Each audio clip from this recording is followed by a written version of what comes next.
Hoy vamos a recordar un poquito de lo que vimos la semana pasada. Comenzamos en este capítulo de Hechos, capítulo 16, hablando de Lidia y su casa. Que Lidia fue una mujer empresaria que abrió las puertas de su casa, de su hogar, para que la palabra de Dios fuera predicada dentro de su casa.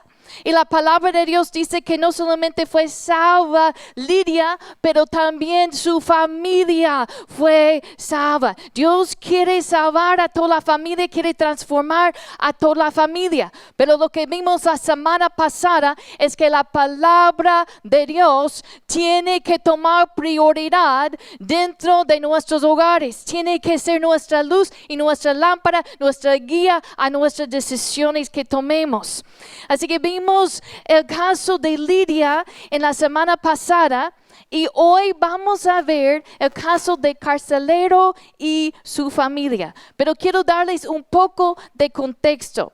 La palabra de Dios nos dice en Hechos 16, versículo 16, que Pablo y su equipo iban al lugar de oración. Recuerden, yo les dije que muchas veces cuando no habían suficientes hombres judíos, ellos formaban un grupo de oración y allí lo tenían junto al río.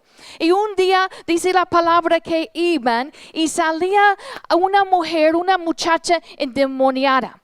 Y esa mujer, cuando ellos comenzaron a predicar el evangelio, dice la palabra que esa mujer seguía tras ellos y decía estas palabras: estos hombres son siervos del Dios Altísimo, quienes os anuncian el camino de salvación. Y si ustedes son como yo, cuando yo leía esta historia, yo me preguntaba esto. Me preguntaba, ¿por qué esta mujer endemoniada, por qué ella decía, estos son siervos de Dios que les anuncia el camino de salvación? Todos allí en ese pueblo, en ese que estaba cerca, sabían que esa mujer fue usada, tenía un amo y fue usada para adivinar. Dice la palabra que tenía un espíritu de adivinación. Y si Pablo hubiera aceptado lo que ella estaba haciendo, ella estaba de cierta forma intentando ligarse con el ministerio de Pablo. ¿Y cuántos saben que las tinieblas y la luz no se mezclan? La palabra de Dios dice que somos hijos de luz. La palabra de Dios nos dice que Dios es luz y no hay ningunas tinieblas en él. Así que si Pablo, si hubiera permitido que aceptado el testimonio de esa mujer, entonces hubiera de cierta forma se hubiera ligado con esa obra de Satanás, esas tinieblas. Pero las tinieblas y la luz no se mezclan. La luz expulsa las tinieblas. Y es exactamente lo que pasó. Eso pasó por varios días. Y imagina esa mujer fastidiosa siguiendo a Pablo y su equipo, gritando cuando él está intentando predicar. Y así es el diablo. Molesta. Y día tras día, hasta que un momento, dice la palabra, que Pablo volvió y dijo, te mando en el nombre de Jesucristo que salgas de ella. Y dice la palabra, y salió en aquella misma hora. La palabra de Dios me dice que los que seguimos a Cristo, estas señales, los que creemos en Cristo, estas señales nos van a seguir. Y una de esas señales es que nosotros echaremos fuera demonios. Por eso, iglesia amada, nosotros no tenemos que tener miedo de un demonio ni del enemigo, porque mayor es el que está en nosotros que el que está en el mundo. Él nos ha dado poder y autoridad sobre el enemigo. Si nosotros estamos en Cristo, sometidos a su autoridad, el enemigo está debajo de nuestros pies. Así que Pablo echó fuera ese demonio y en ese momento se levantó una oposición en contra de Pablo. El enemigo reconoció a Pablo como una amenaza para el reino de las tinieblas. De hecho, en el libro de los Hechos nos dice de un caso cuando 7 hijos de un jefe de los sacerdotes, 7 de sus hijos querían echar fuera un demonio. Y ese demonio habló. Y ese demonio decía, a Jesús conozco y yo sé quién es Pablo. Pero ¿quién eres tú? En otras palabras, en el mundo espiritual, en el reino de las tinieblas, ellos reconocían a Pablo como una amenaza para las tinieblas. Yo creo que Dios quiere levantar a familias, quiere levantar un ejército lleno de su Espíritu Santo que sea una amenaza para el reino de las tinieblas. Dios es luz. Y como hijos de Dios, nosotros tenemos que andar en la luz. La luz y las tinieblas no se mezclan. Así que no intenten mezclar la luz y las tinieblas. Dios quiere usarnos para expulsar las tinieblas. Así que se levantó una oposición en contra de Pablo. Y nos dice la palabra, mira versículo 19. Dice, pero viendo sus amos, a los amos de la muchacha endemoniada, dice que había salido la esperanza de su ganancia porque ellos aprovecharon de su situación.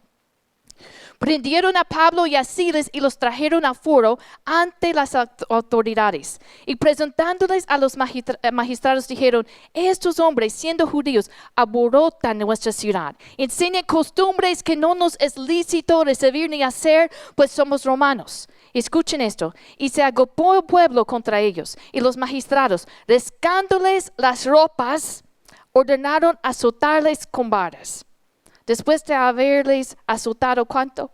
Mucho. Los echaron en la cárcel, mandando al carcelero que los guardase con seguridad. El cual recibió este mandato, los metió en el de más adentro y les aseguró los pies en el cepo. Se levantó la oposición y dice la palabra que les desnudaron, les humillaron, les golpearon con varas muchas veces.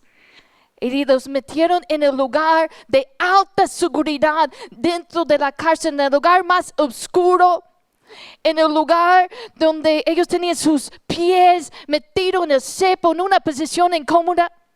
Y mira versículo 25. Dice, pero a medianoche, orando, Pablo y Silas cantaban himnos a Dios y los presos que los oían. Desde ese lugar, desde ese cárcel, desde el lugar más adentro, el lugar más oscuro, salía un cántico, salía un sonido de alabanza, salía un clamor y oraciones a la medianoche. El demonio, esa mujer endemoniada, no pudo parar la predicación del evangelio.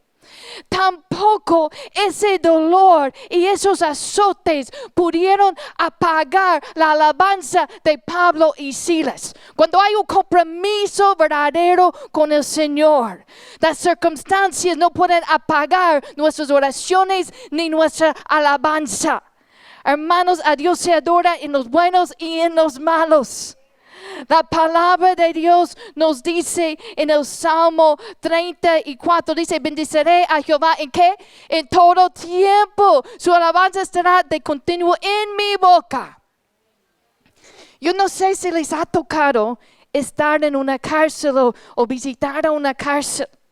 Normalmente uno no escucha ese tipo de sonido, a menos yo me imagino en la antigüedad, en ese tipo de cárcel, había personas en algunos momentos gritando, en algunos momentos diciendo maldiciones, groserías, pero a la medianoche con todo su dolor en su cuerpo, en una posición incómoda, a la medianoche con todo su cansancio, ellos no estaban dejando quejas salir de su boca. No, ¿qué estaba saliendo de su boca? Oración y alabanza. Hermano, no dejen que nada detenga su oración y su alabanza.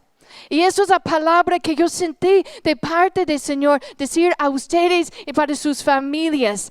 Hay algunos de nosotros que necesitamos cambiar la atmósfera en la casa. Yo creo que en ese momento, cuando Pablo comenzó a adorar, a orar, ese lugar, hubo un cambio en la atmósfera. Es decir, el lugar más oscuro, él cambió la atmósfera, porque como lo sé, que ellos oían.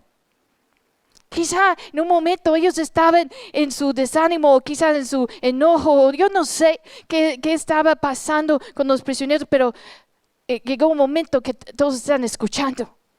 Silenció lo demás.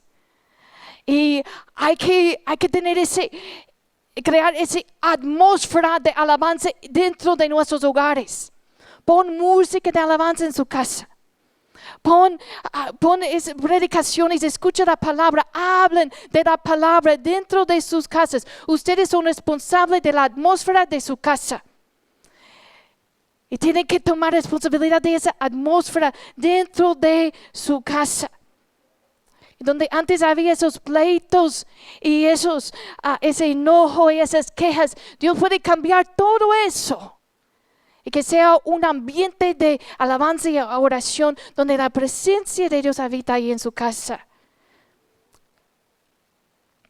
Dice la palabra que todos estaban oyendo. Y hay gente que nos están oyendo. La palabra de Dios nos dice en versículo 26, dice, entonces sobrevino de repente un gran terremoto, de tal manera que los cimientos de la cárcel se sacudían. Imaginen eso, los cimientos de la cárcel, no solamente la cárcel, pero los cimientos se sacudían. Y al instante se abrieron todas, repite conmigo, todas las puertas, todas, y las cadenas de todos se soltaron. Hay poder en la alabanza. Cuando nosotros exaltamos a Jesús, las cadenas caen. Las cadenas se quieren caer. Dice la palabra, las cadenas de todos se soltaron. Y abrieron todas las puertas. No solamente recibió libertad Pablo, pero también los otros prisioneros allí fueron liberados. Hay poder en la alabanza y la oración. Dice en ese momento, versículo 27, despertando el carcelero. Estaba dormido. Estaba durmiendo en su trabajo, estaba dormido. Y despertó en ese momento. Yo me imagino, pues se escucha los cimientos temblando, pues claro que sí, se despertó. Despertando el carcelero y viendo abiertas las puertas de la cárcel, sacó la espada y se iba a matar, pensando que los presos habían huido. En aquel entonces, un carcelero, si dejaba escapar a los prisioneros, muchas veces tenía que pagar con su propia vida. Así que el carcelero corre allí, encuentra que los prisioneros están libres y él, sabiendo que a lo mejor le iban a quitar la vida a él saca su espada. Antes de que me maten, yo me mato. Él buscaba una solución a su problema. Pero respondió Pablo, mira lo que dice en versículo 28, mas Pablo clamó a gran voz diciendo, no te hagas ningún mal, pues todos estamos aquí. Versículo 29, él entonces pidiendo luz se precipitó adentro y temblando se postró a los pies de Pablo, de Silas y sacándolos les dijo, señores, y repiten esto amigo, ¿qué debo hacer para ser salvo? Qué pregunta tan importante. Imagine eso. Él saca la espada listo para matarse, para quitar su propia vida. Y Pablo sale y dice, no te hagas ningún mal, pues todos estamos aquí. En ese momento el carcelero comienza a temblar y se postró a los pies de Pablo y pregunta, pues ¿qué debo hacer para ser salvo? Algo le había transmitido Pablo. Algo sintió ese carcelero para hacer esa pregunta. Algo sintió, yo creo que sintió la presencia de Dios ahí y pregunta, ¿qué debo hacer para ser salvo? Y versículo 31, ellos dijeron, cree, y repiten esto conmigo, cree en el Señor Jesucristo y serás salvo tú y tu casa. Le respondieron, cree, hay que creer. ¿Cuál es la condición para recibir la salvación? Hay una condición, cree. El que cree, la palabra de Dios nos dice en Juan capítulo 6, nos dice que algunos venían a Jesús y les hacían una pregunta similar. Le preguntaron a Jesús, ¿qué debemos hacer para poner en práctica las obras de Dios? Y esa es la pregunta que tiene la mayoría de la gente. ¿Qué puedo hacer para ganar la salvación? Pero Jesús les respondió, esta es la obra de Dios, que crean en aquel que ha enviado. Hay que creer. Hay que creer en Jesús. Hay que aceptar lo que Él hizo en la cruz por nosotros, que Él es el Hijo de Dios que murió en la cruz por nuestros pecados y resucitó al tercer día. Hay que creer. Juan 3:16 dice, porque de tal manera amó Dios al mundo que ha dado a su Hijo unigénito para que todo aquel que cree que en Él cree no se pierda, mas tenga vida eterna. Así que ¿cuál es la condición para la salvación? Es creer. Hay que creer. Pero no es cualquier creencia. Mira lo que dice. ¿Cree en quién? En el Señor Jesucristo. Sabemos que la fe es importante. Y es importante el tamaño de la fe, pero aún más importante que el tamaño de tu fe es en dónde has puesto tu fe. Nuestra fe debe de estar en el lugar correcto, en el Señor Jesucristo. Hay gente que pone su fe en muchas cosas, ponen su fe en su propia capacidad, sus propios esfuerzos, sus propias obras. Hay gente que pone su fe en su dinero o en otras personas, pero para ser salvo hay que creer en el Señor Jesucristo. La fe tiene que estar puesta en el lugar correcto, en el Señor Jesucristo. Él es la roca. Dice la palabra que un grano, la fe, que un tamaño de un grano de mostaza puede mover montañas. Así que aún más importante que el tamaño de la fe es en dónde has puesto tu fe. Y si has puesto tu fe en tu confianza en otro lugar, hay que volver a poner toda tu fe, tu confianza en la roca que es el Señor Jesucristo. Cree en el Señor Jesucristo y serás salvo tú. Y mire que dice, y tu casa.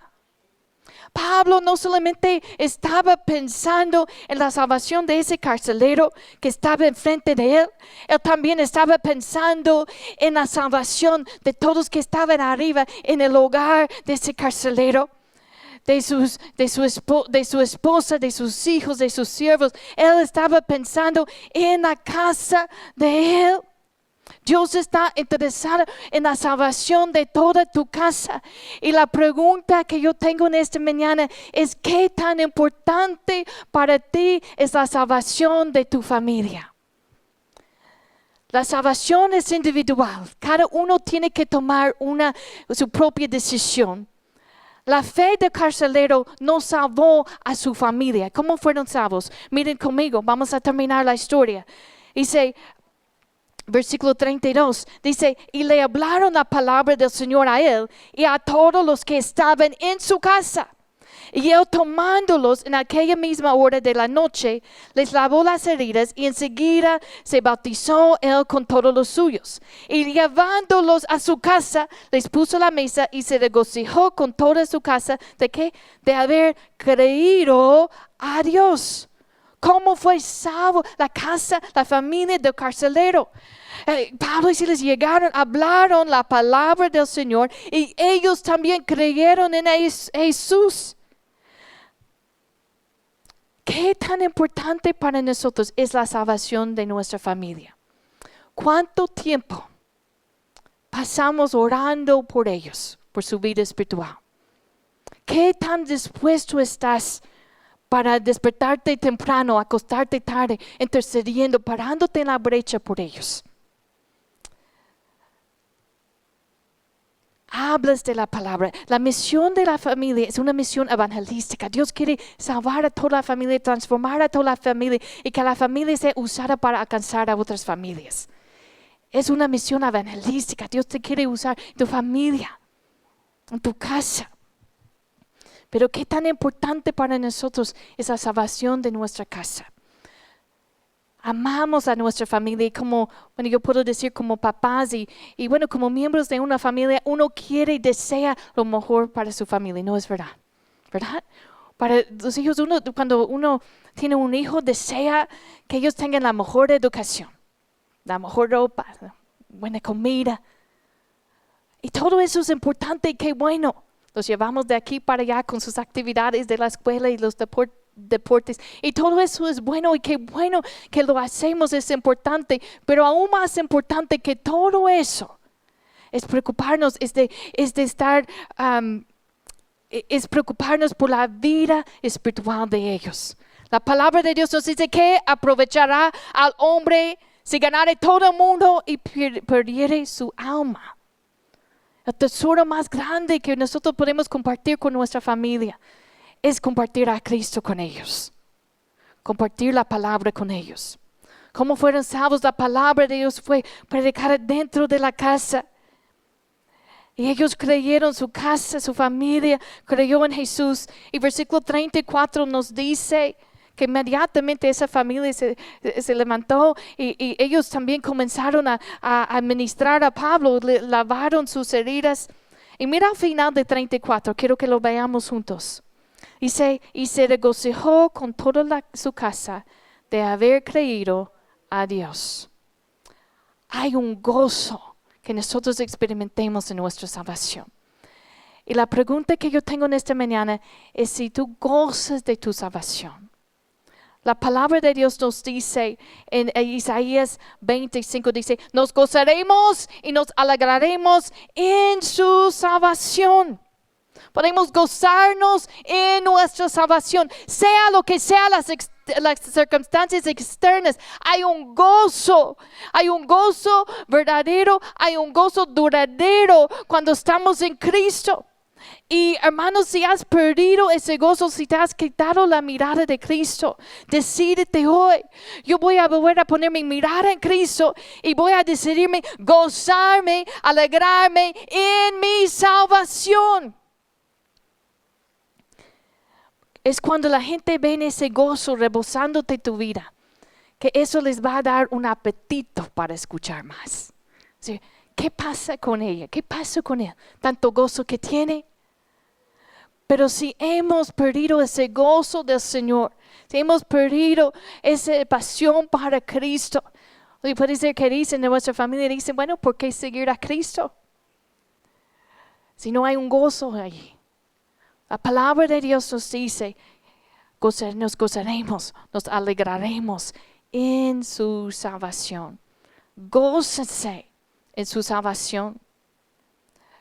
Pablo estaba allí metido en esa cárcel, pero eso no detuvo su alabanza. Esa mujer endemoniada siguiéndoles, molestando, porque sí, ese demonio molestando, no pudo detener a Pablo. Allí ese dolor de ser azotado muchas veces, pegado, golpeado con varas. Yo nunca he experimentado algo así. Ser golpeado muchas veces con varas. Allí, en ese lugar oscuro, nada de eso detenía su alabanza. Nada de eso detenía su oración. Nada de eso detenía la predicación de la palabra, porque hubo un gozo. Él pudo gozarse en su salvación. Su gozo no dependía de sus condiciones externas. Porque hay un gozo que podemos experimentar en Cristo cuando nosotros somos hijos de Dios. Somos hijos de Dios y herederos de Dios y coherederos con Cristo. Tenemos motivo para gozarnos. Podemos gozarnos en Él. Yo doy gracias a Dios que yo vi a mi abuela gozándose en su salvación. Que mi abuela no fue egoísta con su salvación. A veces yo escucho a la gente decir de su familia, y dice, bueno, ellos tienen sus creencias, yo tengo los míos, y como que, bueno, cada quien. Pero eso no debe ser nuestra actitud. Si nuestra familia no conoce a Cristo, nosotros debemos ponernos de rodillas intercediendo por ellos. Yo doy gracias a Dios que yo vi a mi abuela dar ese ejemplo. Ella estaba dispuesta a pagar un precio para compartir a Cristo con su familia. Yo la vi orando por la mañana por su familia. Yo recuerdo escuchándola y llamarnos por nombre. Yo la vi por la noche, pues escuchando su música, sus prédicas, y aún cansada. Yo tuve ese ejemplo en una persona que estaba al pendiente, que estaba preocupándose, no solamente para su propia situación, ella cuidaba su salvación, pero también pues, se preocupaba por su familia. Desde que se convirtió, ella estaba dedicada a eso. Ella quería ver a su casa, a su familia salva. Dios desea alcanzar a la familia. La pregunta es si tú estás dispuesto a tomar en serio la salvación, no solamente tu salvación, pero también la salvación de tu casa. Dios quiere alcanzar a toda tu familia. Cree en el Señor Jesucristo y serás salvo tú y tu casa. ¿Cuánto dan gloria a Dios?